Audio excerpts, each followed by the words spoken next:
পৃথিবীর কোনো দেশ 38 বছরে প্রথম হতে পারে নাই, কিন্তু বাংলাদেশ প্রথম হয়েছে 10 পাড়ায়, প্রথম হয়েছে 20 পাড়ায়, প্রথম হয়েছে 30 পাড়ায়, মানে একই সাথে, মানে একই দিনে 3টা বিশ্ব রেকর্ড, 3 জন প্রথম হয়েছে। তো আলহামদুলিল্লাহ, এখন কেউ বলতে পারবে না যে বাংলাদেশ এমন দেশে প্রথম হয় নাই।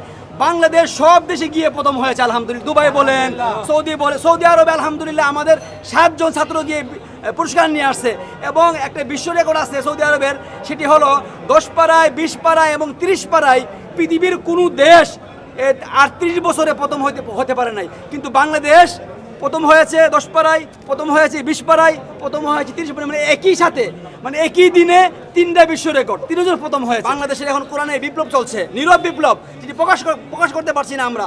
আপনারা মিডিয়ার মাধ্যমে সবাইকে জানিয়ে দেন যে আমরা আজকের এই লাইভ থেকে সবাইকে মেসেজ দিতে চাই, আসুন আমরা আমাদের সন্তানদেরকে কোরআনে হাফেজ বানাই, তাদের দিয়ে আপনার দুনিয়া তো লাভ হবে, আখিরাতে অবশ্যই লাভ হবে। জি আসলে আলহামদুলিল্লাহ, আমি ছোটকাল থেকে যখন আমি ছোট ছিলাম তখন স্বপ্ন দেখতাম, যখন তরিকুল ইসলাম ভাই এবং সাইফুর রহমান ভাইরা ওনারা যখন বিশ্বজয় করেছে, তখন আমি ওনাদেরকে দেখি আমার স্বপ্ন হয় যে আমি ওনাদের মতো হব। আলহামদুলিল্লাহ, আজকে আমার স্বপ্ন পূরণ হয়েছে ওনাদের দোয়া এবং ওনাদের পরামর্শে।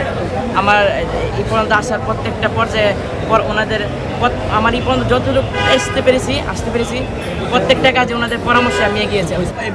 যে আলহামদুলিল্লাহ, আমি যখন বিশ্বজয় করছি তখন আমার শেখ সালমান নাসিরি উনি আমাকে এত কষ্ট করে করেছেন, এবং আমার বড় ভাই বিশ্বজয় আছে এবং আমার পিতামাতা এবং ইসাক ফাউন্ডেশন সকলের এদের কথা আমার মানে স্মরণ হয়েছে। আমি বড় হয়ে মদিনা ইউনিভার্সিটি এবং অথবা আল আজহার বিশ্ববিদ্যালয়ে কোরআনিক সায়েন্স নিয়ে পড়তে চাই এবং মসজিদে হারাম শরীফ ইমাম হতে চাই বলে দোয়া করবেন আমাদের আমার স্বপ্ন পূরণ। আল্লাহুম্মা আমিন। সে বলেছে মসজিদে হারামের মানে আল্লাহর ঘরে ইমাম হইতে চায়, সবাই দোয়া করবেন সেজন্য আল্লাহ পাক তৌফিক দান করেন। ইরানের সর্বোচ্চ প্রেসিডেন্ট যিনি, প্রেসিডেন্ট নিজে এসে তার মাথায় চুমা দিয়েছেন। আপনারা জানেন যে আমরা যখন মক্কা মদিনায় যাই, বিভিন্ন প্রতিযোগিতায় যাই, আমাদের ইচ্ছা থাকে যে এই যারা মসজিদে হারামের, মসজিদে নববীর ইমাম যারা, এদের মাথায় চুমু দিতে থাকে।